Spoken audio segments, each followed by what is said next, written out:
On va maintenant faire une estimation du coefficient de corrélation à l'aide de la méthode du rectangle. Effectivement, on va tracer un rectangle par-dessus le nuage de points qu'on vous présente à l'écran.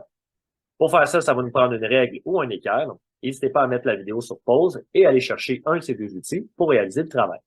Dans mon cas, je vais utiliser une règle et je l'ai juste ici, sous la main. Je vais l'apporter ici. Alors, on veut tracer un rectangle, mais pas n'importe lequel. Bien qu'il s'agisse d'une estimation, on veut la réaliser le mieux possible. On veut tracer un rectangle qui comporte certaines caractéristiques. On vous les a énumérées ici. On veut tracer le plus petit rectangle qui suit l'allure du nuage et qui comprend tous les points. Pour effectuer le travail, on va devoir tracer le rectangle qui respecte toutes ces caractéristiques.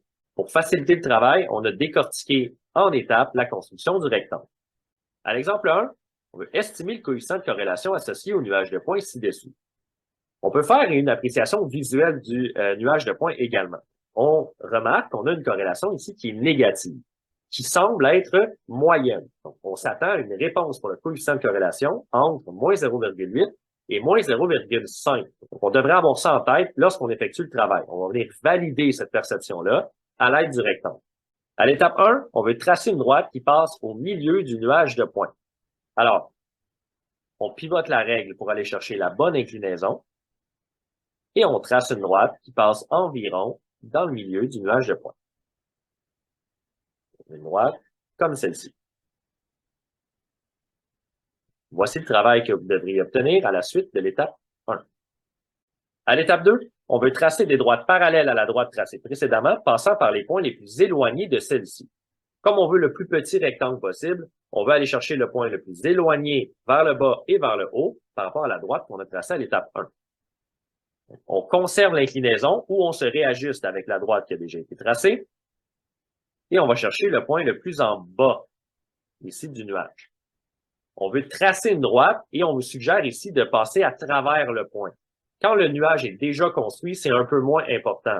Mais lorsque le travail a été construit par un élève, certains vont faire des gros points et certains vont faire des petits points et on aura une incidence ici sur le calcul à l'étape 5. On va devoir mesurer les côtés de notre rectangle et on va avoir des différences. Alors, pour limiter ces différences, on passe à travers le point. C'est ce qu'on vous suggère. Alors, on y va. On trace une première parallèle qui passe par le point le plus éloigné vers le bas et le point le plus éloigné vers le haut. On va obtenir quelque chose comme ça ici. Alors, voici pour le travail à la suite de l'étape 2. À l'étape 3, on veut tracer des droites perpendiculaires pour former le plus petit rectangle possible. C'est là que l'équerre a un petit avantage, puisqu'il y a déjà un angle droit sur l'équerre, alors on peut s'en servir pour faire des belles perpendiculaires. Mais c'est encore possible avec la règle. Je vais vous montrer comment faire. L'idée ici, c'est d'utiliser les coches qui représentent les mesures, qui sont, elles, perpendiculaires aux côtés de la règle pour tracer des belles perpendiculaires. Alors, on va faire pivoter la règle et on va aller chercher la bonne inclinaison. L'idée, c'est d'aligner une des coches qui représente la mesure avec une des droites qu'on a tracées à l'étape 2. Voici ici, si je trace une droite, je vais obtenir une perpendiculaire aux droites tracées précédemment. Alors, voici pour la première droite perpendiculaire. Je vais faire exactement le même travail pour l'autre perpendiculaire. Je vais déplacer en conservant l'inclinaison, je déplace la règle et je vais chercher le point le plus en haut. Encore une fois, je passe à travers le point et je vais obtenir une droite comme celle-ci. Voilà.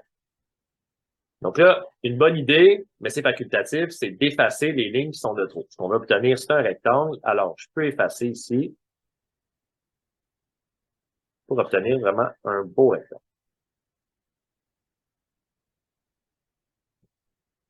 Alors, voici ce que j'obtiens à la suite des 3 premières étapes. À l'étape 4, on vient déterminer la mesure des côtés du rectangle. Donc, on vient mesurer le petit côté et le grand côté du rectangle qu'on a tracé. Pour sauver du temps, on a déjà effectué le travail et on obtient une mesure de 12 mm pour le petit côté et de 39 mm pour le grand côté. Vous devriez obtenir des mesures semblables aux mêmes. À l'étape 5, on vient déterminer le coefficient de corrélation à l'aide d'une formule. Donc, la formule, c'est AF pour le coefficient de corrélation, c'est son symbole, qui correspond à plus ou moins 1 moins la mesure du petit côté divisé par la mesure du grand côté. Le plus ou moins qui est à l'avant de la parenthèse, c'est nous qui le fixons. Ça fait pas partie du calcul. Donc, étant donné ici qu'on a une corrélation négative, on va mettre le symbole moins. Les côtés mesuraient 12 mm pour le petit et 39 mm pour le grand. Ce qu'on vient calculer, nous, c'est l'intérieur de la parenthèse. C'est la seule chose qu'on vient calculer. 1 moins 12 divisé par 39, on fait ça d'un seul coup sur la calculatrice et vous obtenez 0,69 comme réponse. La corrélation étant négative, on ajoute le moins et ça donne moins 0,69. Comme on effectue le travail à la main, il se pourrait qu'on ait des petites différences au niveau des mesures. C'est pourquoi, dans le présent document, on vous donne une marge d'erreur de 0,05 en haut et en bas du coefficient qu'on vous donne. Donc, par exemple, ici, on obtient moins 0,69 pour notre travail, mais on accepterait de moins 0,74 à moins 0,64 en autant que le travail soit bien fait. En tous les cas, on obtient bien un coefficient de corrélation compris entre moins 0,8 et moins 0,5. On a une corrélation ici qui est moyenne. On peut maintenant remplir les informations sous le nuage. Le sens de la corrélation, c'est une corrélation négative. Le coefficient de corrélation donne moins 0,69, qui est une intensité moyenne. Voilà, c'est ce qui complète l'exemple 1.